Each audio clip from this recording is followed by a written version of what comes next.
Howdy everybody and welcome to a new series I'd like to try. I'm going to be playing Monster Train and doing runs of this. If you don't know what Monster Train is, it's a roguelike deck builder that came out in the year of 2020. It just released on PS5, so I thought I'd start covering it for a little bit. Let me just ask, if you like the video, leave a like, subscribe if you want to see more, and leave a comment if you're excited or want to see any of this at all or not, I don't know. Ooh, I hope that's not too loud. Anyway, to begin with, we're right at rank 1, so we are brand new to this. I'm going to turn down the volume just a little bit more on both of these, and then you guys can tell me if it's too loud or too soft or what. In my headphones it sounds too loud. Anyway, it's a roguelike deck builder from 2020, and all I've done so far is completed the tutorial run. Pardon me, and we're gonna go from there.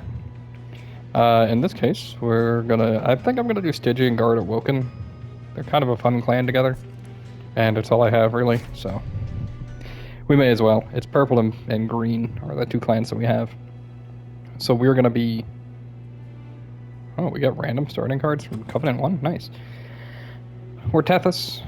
We basically focus on casting spells and healing, is what our main idea is going to be. And we have pact shards unlocked. That is something from the DLC that came out, where basically you can gain pact shards to make the game harder, but also earn you advantages. I'll show it as we go. I'm going to start with Chillwind Tethys, because I typically prefer that one, though they're kind of weak in... Didn't we start with Sting? Yeah, we're going to choose Channel Heart then. And because of that, we're going to take Divine Boons as well. So right there, this cost me 10 pack shards, and I got 100 gold for it. There's going to be stuff later on as we go. I'm not going to be... We're only on Covenant 1, so I don't think I need to be too stressed about how I actually play this. I don't think I need to, at least. Alright. We can play that here and this there. So this is the layout of it. You have a 3-floor train with these yellow pips right here, which is how many units you can have on a floor. They can take up 1 to 6 space. Right now the biggest unit you have is a 2-space unit.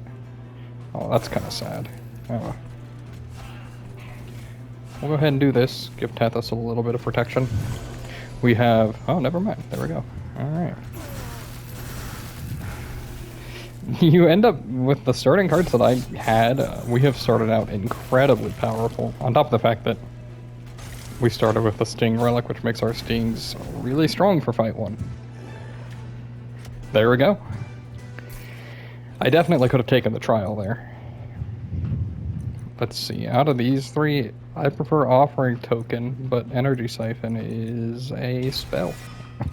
It's not very good, honestly. We're going to keep taking Stings for now. I don't like Restoration Detonation very much, and we don't need the sap. Alright. And because we have Stings already, I'm actually going to go for the Stygian Banner and hope for an Incant unit. Yeah, like this.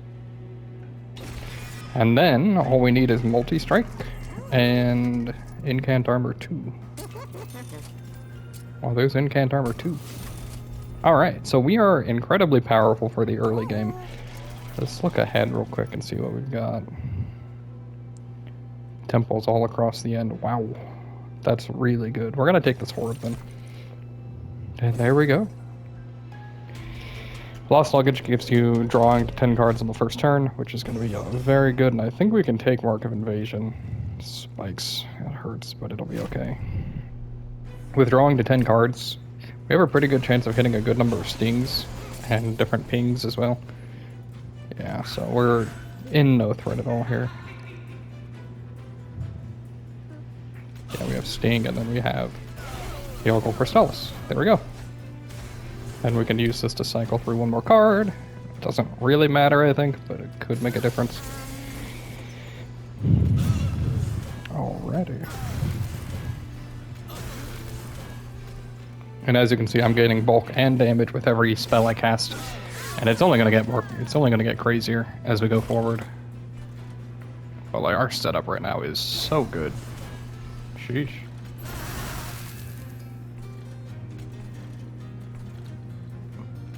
We may as well keep the train steward alive if we can, and get a few more incants.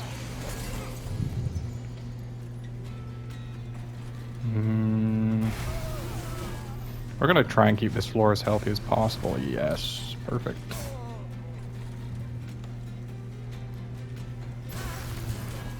That's okay if we lose a train steward. We don't really need them all that much. Nice. We can also place a new train steward. Draw a sting? No sting. But this is basically how the game plays through and through. I'm maybe not doing my best job of explaining it, but needless to say, we're very strong right now, and we only need a little bit more to really hit maximum strength rate. And that gold is gonna help. Now of these, we actually have offering tokens, so I'm gonna take Crypt Builder here. And ooh, that's tough. We already have 3 stings, I don't think we need any more. And Steel Enhancer is, it basically turns one spell into a +5/+5. Now at some point we probably need to look for one more unit to try and get a good infusion for my character. Infusions cost you 25 pack shards. Ooh, it's so early, guild marker would be good. There we go. So you can toggle a unit essence, and this will tell you what it does. So you can infuse, you can put one creature into another, one time per creature. So we're gonna put Animus of Will, -15 damage and +1 multi-strike, into our Nameless Siren. So she'll start out as a 0/10, but will very quickly scale up. This is a random event. Do we have anything upgraded that's really worthwhile? I mean, we could just copy 10 stings, right? Or 5 stings, I guess. This is a bad idea, but we're in Covenant 1, so that's fine. Our deck still isn't even all that large. And we're facing off against Temperance Seraph, okay. That's something you should definitely check beforehand. Armor on Slay, enemies enter with Rage 2. This is all okay. Oh, this is really good, dude. So she deals... We can try bottom floor. She's gonna take 12 damage for this is the big issue, but I think we're gonna be okay doing this. Maybe not. This is maybe a little too aggressive. We'll see. Yeah, maybe not. This might just be fine. We need to get Animus of Will out of the deck, just so we don't redraw her. But we're gonna be feeding the boss for doing that. This is why you duplicate stings, by the way. You end up going very plus on draw and on incants, which becomes very powerful for this kind of character. We're gonna Ice Tornado first. That was a perfect Ice Tornado. Wow. And then we're just gonna launch Crystallis into the boss. We don't really need these train stewards out, and they'd just be feeding the boss anyway.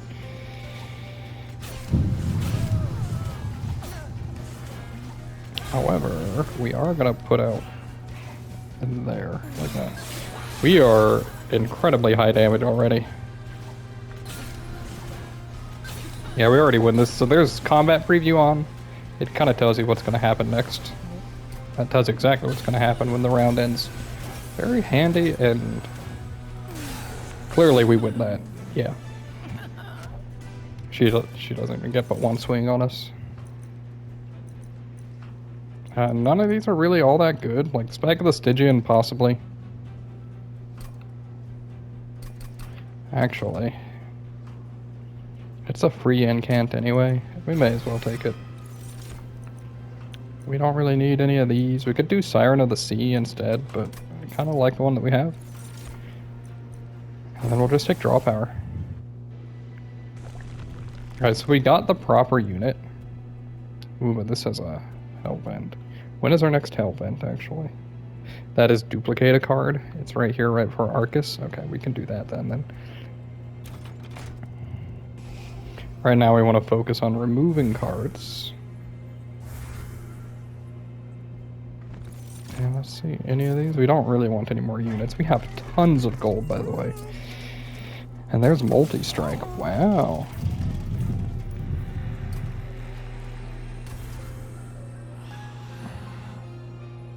So she becomes a 0/3 incant armor 2, rage 2. So she goes up 4 damage per incant.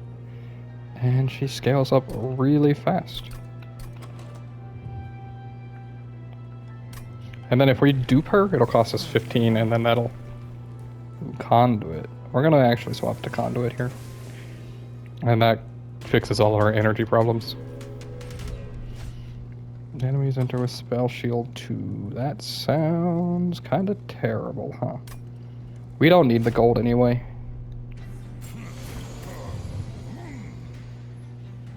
Yeah, okay.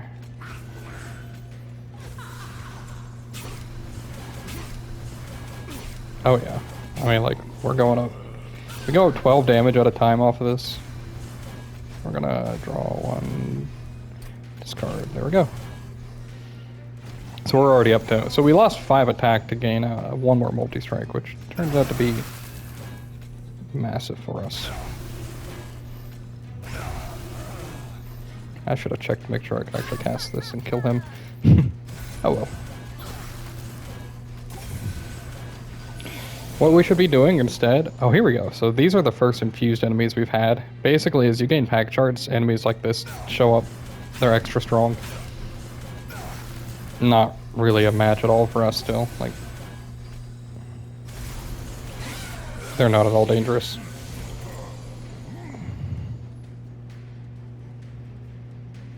Alrighty, we're gonna hit him with Crypt Builder first.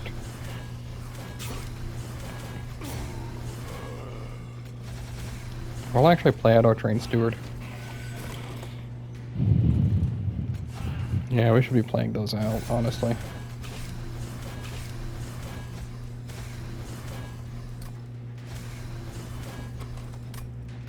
Whoops. And as you can see, we are already at a 130 times 3. We are not in much danger here. We can play out this whole hand even. This is where the conduit comes in handy. Normally we'd have had only like 3 spells to play there. Well, like 7 still because of the fact that we have stings, but still, wow. Frostbite Shard is, or Glacial Seal is terrible. I love it, but it's terrible. We don't really need the days, but we'll take it. It's a card that you just put a holdover on and you play last in your turn. And I really like Focused Growth, so we'll take that. Although now that I think about it, we really don't need it, huh? Oh well. Before we go there, I was checking to see if maybe there was a -2 or anything in there. Wow, nothing, dude, huh?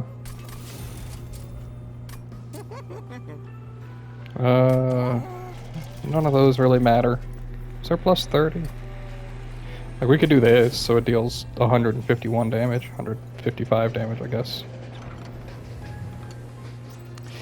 And you give me that. So for the greater good spawns a rebel unit, as it says, so it spawns you a random enemy on your side. But instead, we'll be taking this and giving ourselves a weakness, our melee weakness on strike, which means after the first hit, the enemy takes double damage, which means she now, instead of doing 3 extra damage, does 5 extra damage on any single unit. And we can start purging a lot of cards here. We have so much money, and it is so cheap. What all do we not really want? I mean, like, Crypt Builder...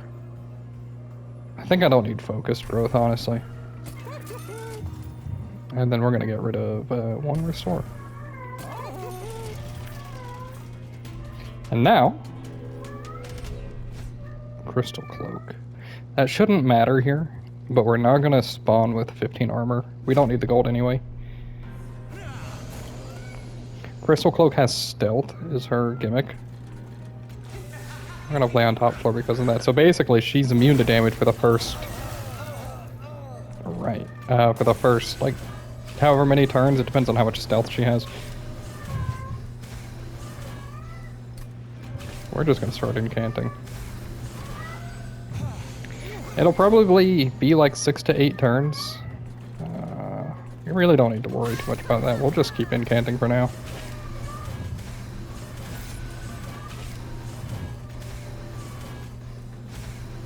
And then next turn we'll probably try to play out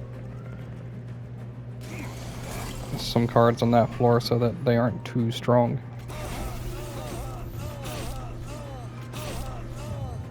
There we go.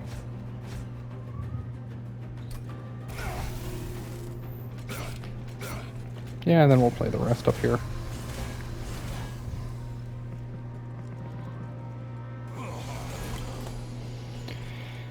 Ooh.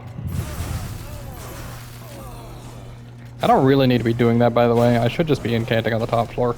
That's basically our whole game plan for the rest of this run, is just cast spells up here. And then if we hit 100 pack shards, we can go to the super final boss, and we probably will, honestly.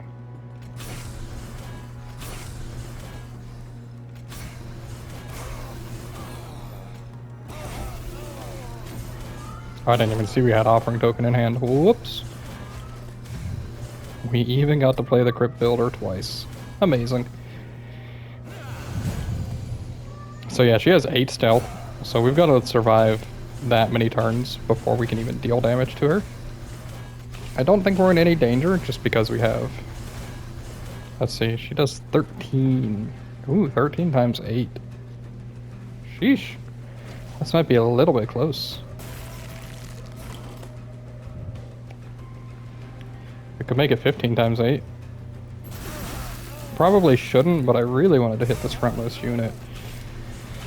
We'll see.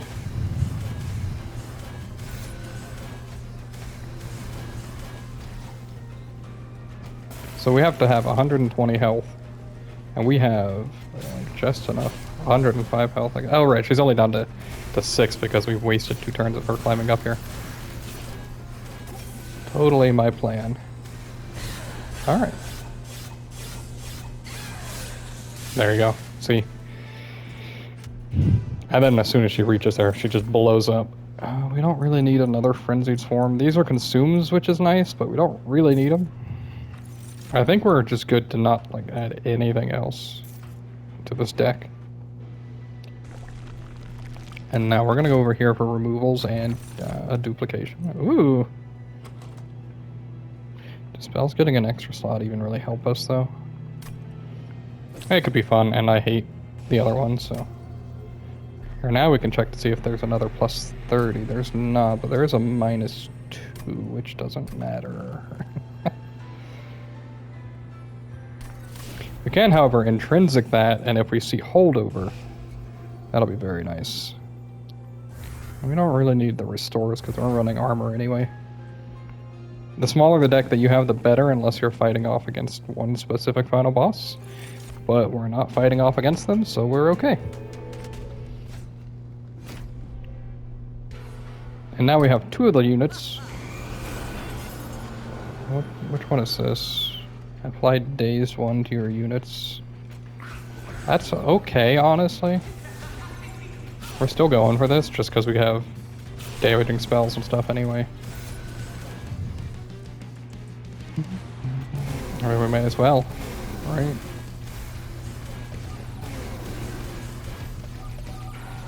And then my daze wears off, and now I can attack again. Ta-da!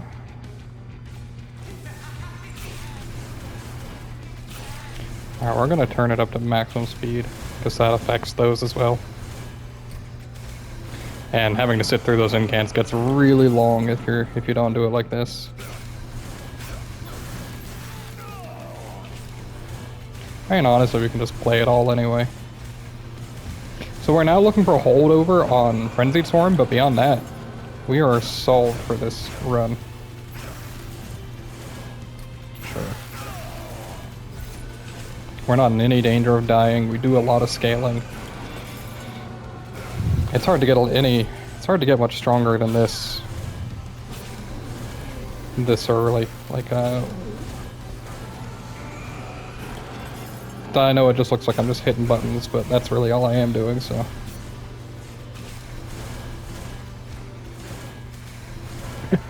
That's part of the fun of this, though. Like, once you get super powerful and you can hit like this, like... It doesn't even matter, we can just cast that one. And this combat's basically over. Sorry if I kind of breezed through this one too fast for anybody to understand, but...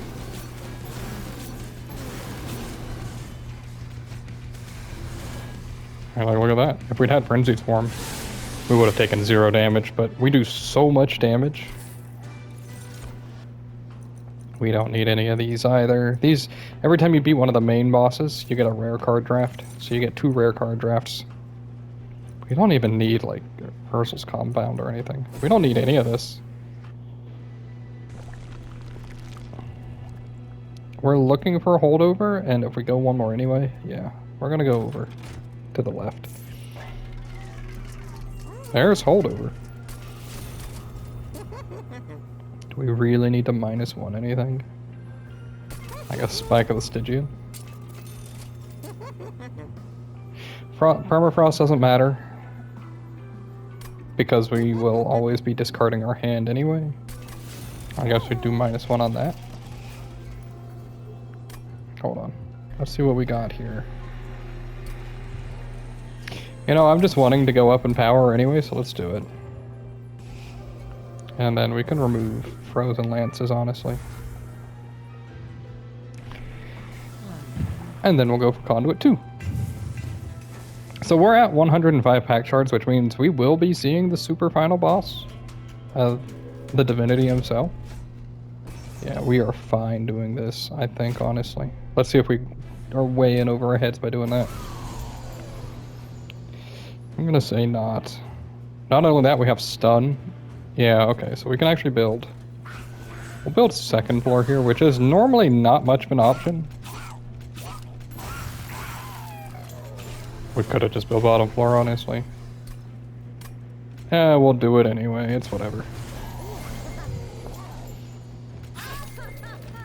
I was gonna say we can build or middle floor so that we can avoid not beating the first floor, but our spells are that strong anyway. And I played that on the wrong floor. Good one, me! Stun is what stops these guys from producing their cards that stops them from producing their self-mutilation Scourge card. So you'll see. We'll do that and then we'll self-mutilate, or we'll stun him so he doesn't do that.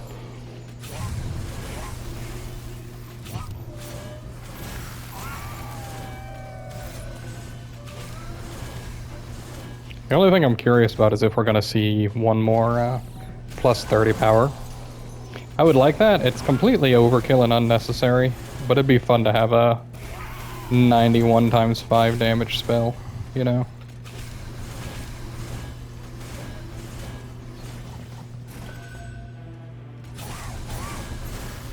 Like at this point, this is just like solved, right? You don't have to do anything specific.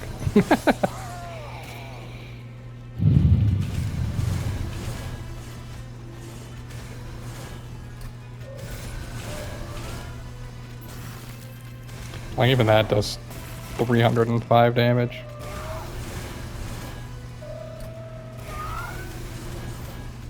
The only reason why we're taking damage is because enemies always act first on you anyway, and this is going to stop us from taking damage.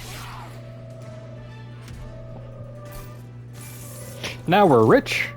We have nothing to worry about at all. And we don't need anything else. We're over 1,000 gold. We don't really need a duplicate either. If we had taken space, we could have run 3 Sirens and just no Tethys, but I think that's just weaker because then we don't have Conduit. Well, we can do that, I guess. Then another -1. Let's see, is there a plus 30? There is a plus 30. Deal 91. That's not as good as giving it plus 10 in piercing, honestly, but that's okay. Plus 20 consume that, or plus 20 consume one of those. We don't really need holdover because we're seeing most of our deck anyway, honestly. And then let's go look at trinkets. I mean, having the first round stunned is pretty good. Apply rooted to the enemy units when they enter the floor below the pyre room. We're going to be building top floor anyway. We're just spending our money to spend it, honestly. I know I just put 20 consume on that, but oh well. Alright, we're at 18 cards. We're drawing over half of our deck per turn. Let's beat up Sarah. You know, I'm noticing a small visual bug there, by the way. It's kind of funny.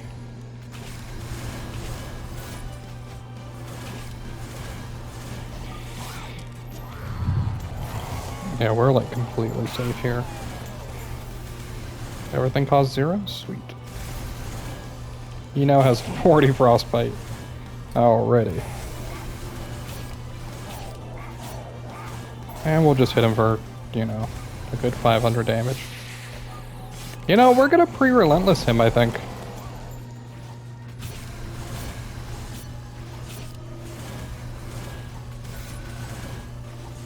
There's Crypt Builder. Oh. So we're gonna get hit with Sap 3 every other turn, so we lose 6 attack every turn, but we're gaining so much more rage than that it just doesn't matter. I think he's dead, yeah. Alright, we pre-relentless big time on this one. And just like that, Seraph is dead. Which I think gets us an achievement, actually, funny enough. Yeah, Sans the Seraph. Which I got before I pre-relentless Talos or Arcus. And then it's time to fight the last divinity. Typically Tethys is really bad here, but we also have access to, I'm gonna go back to maximum speed, intrinsic holdover frenzied swarm, which means we don't even have to worry about Tethys ever dying.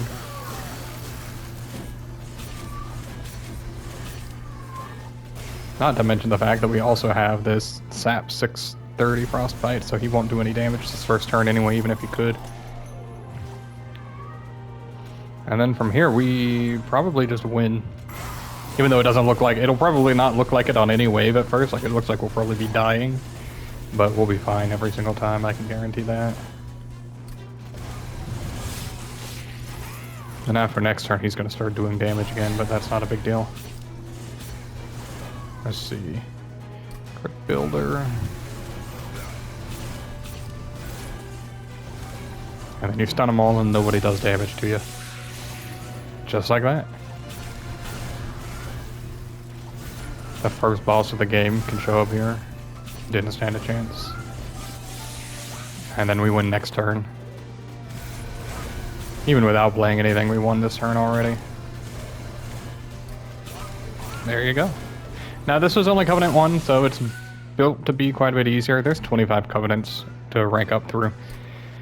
So we have a long ways to go, people. But that was very good. Very simple, easy win. We did it. And I think that's going to be the first episode. I really enjoyed this, and this is possibly one of my favorite games of all time. So I would like to actually do a bit of a series on this. We'll see how it goes. I will do my best to get some recordings done on this. But also keeping Elden Ring as daily as possible. Look at that, we beat the last divinity, so these cards are golded. And then we leveled up. We unlocked some things. Sheesh, we unlocked a lot of things. Oh, Harness the Titan is a card that I love, but is never good. I wish it was. There we go. Highest new damage dealt.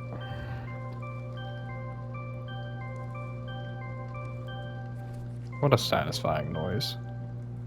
So we have 8 of the 41 cards mastered already. And that's basically the whole game. You just keep doing that. And it's a roguelike, obviously, so every run is very different. And then we've still got, well, 2 clans to unlock. We actually have Wormkin unlocked now, it just doesn't show. But Umbra and Melting Remnant are the other ones. Umbra is going to take a while, and so is Melting Remnant, honestly. I unlocked Stygian after the first run that they force you to play. But let's go, let's click New Run, and it'll show us Wormkin. Resurrect the reclusive Wormkin. These keepers of Titan lore and history bring the power they've stored over millennia of dedicated study and isolation. Which reminds me, by the way, I forgot to turn on lore tooltips. Anyway, that's where I'm going to call it. Thank you very much for watching this first episode. I will see you guys next time. Bye.